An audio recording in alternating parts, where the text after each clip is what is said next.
สวัสดีค่ะสวัสดีเอฟซีทุกท่านเนาะค่ะกลับมาพบมาพอกับเจตาพารวยคือเก่าค่ะในทางช่อง YouTube เนาะค่ะ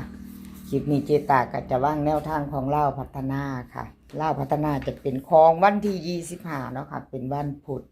เห็นอยู่นี่จะเป็นประวัติของลุงทรงค่ะของลุงทรงวันที่23ที่ผ่านมาเนาะค่ะ23ที่ผ่านมาเล่าพัฒนาออก013ค่ะบน2 ตัวล่าง00ของลุงทรงหลุดไปเนาะค่ะ2 ตัวก็ไม่เข้า1 ตัวก็ไม่เดินเนาะก็พอเป็นย่างค่ะเจตาเป็นกำลังแรงใจให้คือเก่าค่ะ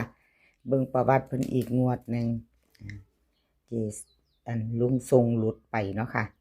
หลุดไป2 งวดติดเจตายเบิ่ง2 งวดค่ะชัดเจนเนาะค่ะ14บอกเป็นยังเป็นกำลังแรงใจให้กันคือเก่าค่ะมาไปต่อคือเก่าเนาะ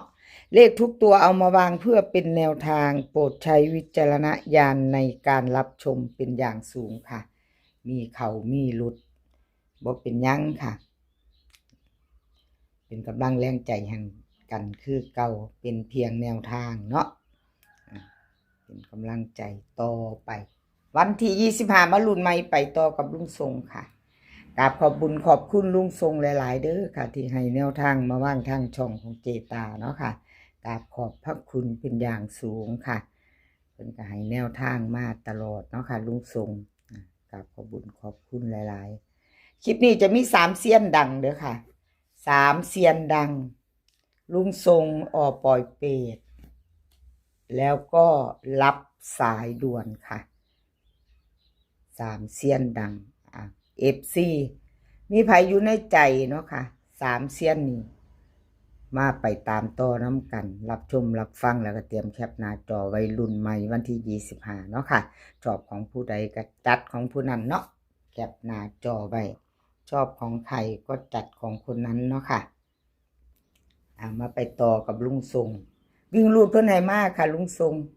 วิ่งรูดเพิ่นให้0 กับ 7บนล่างเนาะค่ะ0 กับ 7บนล่าง2 ตัว6 หางค่ะ80 30 70 78 73 77ค่ะ3 ตัว980 978 073ค่ะวิ่งบนล่าง0 กับ 7เพิ่นเด่นทอกันเด้อค่ะลุงทรงสายวิ่งสายรูดค่ะ FC ของลุงทรงเพิ่นให้ทอกันค่ะเด่นเท่ากัน2 ตัวค่ะเพิ่นเน้น4 หาง80 กับ 30 78 กับ 73ค่ะ4 หาง2 ตัว4 หางลุงทรงเน้นให้เนาะ3 ตัวค่ะ3 หางเน้นทอกันวงกลมให้หมด983 980 978 073ค่ะแคปหน้าจอค่ะใครจะไปต่อกับลุงทรงไปต่อกับเพิ่นวันพุธเนาะค่ะวันพุธลุงทรงผ้ามูขามโขงเด้อลุงทรงวันพุธเนาะค่ะผ้า FC เพิ่นผ้า FC ไปเที่ยวลาวพัฒนาเนาะค่ะอันเลขอะเบิ้นดีเนาะพี่น้องเนาะเว้าอีกก่อนขยันมาเนาะพี่น้องขยัน55แล้วก็มา00อีกขยันมาเบิ้นลาวพัฒนาช่วงนี้ขยันเบิ้นเนาะพี่น้องขยันพิจารณาเอาเนาะมาไปต่อค่ะแคปของลุงทรงแล้วก็ไปต่อของปล่อยไปต่อของอาจารย์ปล่อยเปรตเนาะพี่น้องของปล่อยเปรตเล่าพัฒนาวันที่23ค่ะเล่าออก0133ตัวบน00ล่างของปล่อยเปรตลดไปค่ะวิ่ง2 ตัวหางเดียวคอรอเด้อพี่น้องของอาจารย์ปล่อยเปรตเก่าค่ะเก่าลดไปเนาะค่ะก็บ่เป็นหยังเป็นกำลังแรงใจให้คือเก่าค่ะเป็นกำลังแรงใจให้กันและกันเหมือนเดิมบ่ว่าจะเข้าจะหลุดเนาะค่ะพี่น้องกราบขอบบุญขอบคุณปล่อยเปรตหลายๆค่ะที่ให้แนวทางมาว่างทางช่องของเจตาผ้ารวยกราบขอบพระคุณเป็นอย่างสูงค่ะเอา FC มาไปต่อ FC ออกปอยเป็ดมาเบิ่งมาชมรับชมรับฟังไปน้ำกันแล้วก็เตรียมแคปหน้าจอเนาะถ้าชอบก็จัดเนาะค่ะมาเบิ่งออกปอยเป็ดงวดนี้ครับพี่น้องวิ่งรูดเพิ่นให้มา3 กับ 7 3 กับ 7 2 ตัว 4 หางค่ะ2 ตัว 4 หาง39 79 30 70 73 5 หางค่ะ2 ตัว2 ตัว 5 หาง5 หาง2 ตัวพี่น้องพิจารณาบ่มีเบิ้ลบ่มี3 ตัวค่ะของอปอยเป็ด3 ตัวไม่มีวิ่งรูดเพิ่นเด่นทอกันเด้อค่ะ3 กับ 7วงกลมมาทั้ง2 ตัวเนาะค่ะของอปอยเป็ด3 หาง3 ตัวค่ะ39 79 30ค่ะของอปอยเป็ดแคปหน้าจอค่ะพี่น้องแคปหน้าจอไปต่อกับเพิ่นเนาะFC อปอยเป็ดFC ใหม่ถ้าเพิ่งผ่านเขาไม่เห็นเนาะค่ะถ้าเพิ่งผ่านเข้ามาเห็นเป็นครั้งแรกยังบ่ทันกดติดตามเนาะค่ะถ้าชอบคลิปนี้ชอบแนวทางเล่าพัฒนาชอบแนวทางเดียวกันในช่องของเจตาพารวยกะแคปกดติดตามไว้ค่ะกดติดตามแล้วอย่าลืมกดกระดิ่งแจ้งเตือนแล้วก็ถ้าอยากเข้ากลุ่มค่ะเจตาก็จะว่างเบอร์ไว้เด้อค่ะพี่น้องFC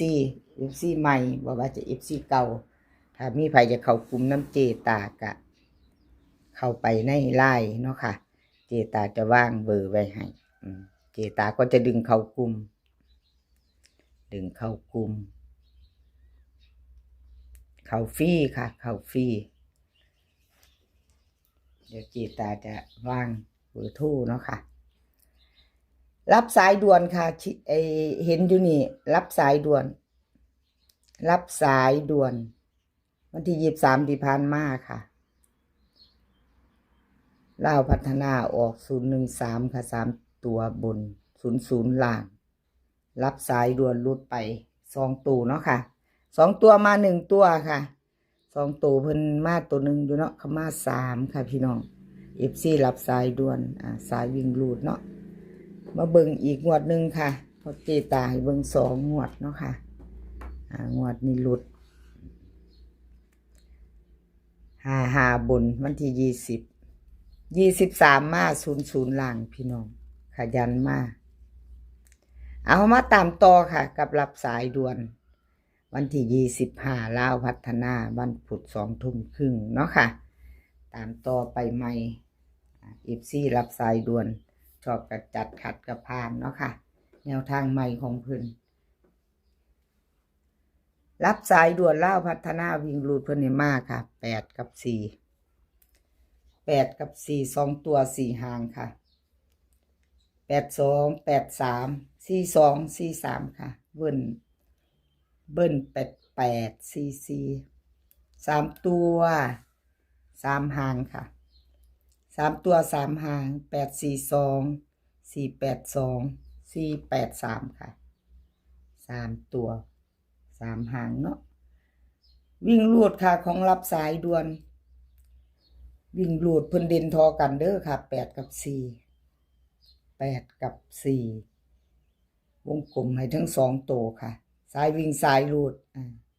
สายวิ่งสายรูดเพิ่นเด่นทั้ง2 ตัว2 หางค่ะ2 ตัวเพิ่นเน้นให้82 กับ 42 3 ตัวเน้นหางเดียวค่ะ3 ตัวเน้นหางเดียว842แคปหน้าจอค่ะพี่น้อง FC รับสายด่วนถ้าจะไปกับเพิ่นเนาะลาวพัฒนา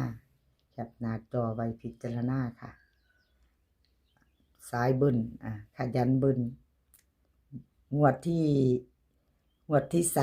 3รุ่นกันเบิ้ลสมาบ่พี่น้องขยันเบิ้ลเนาะอาชีพนี้ขอให้พี่น้องโชคดีค่ะกับลาวพัฒนาวันพุธที่25 20:30โชคดีกันทุกคนค่ะมื้อนี้ขอให้มีความสุขขอให้สุขภาพร่างกายแข็งแรงกันทุกคนเดินทางไปไสก็ขอให้ปลอดภัยค่ะเดินทางไปขอให้มีโชคกลับมาขอให้มีชัยคลิปหน้าพอกันใหม่ค่ะคลิปนี้ก็สวัสดีค่ะ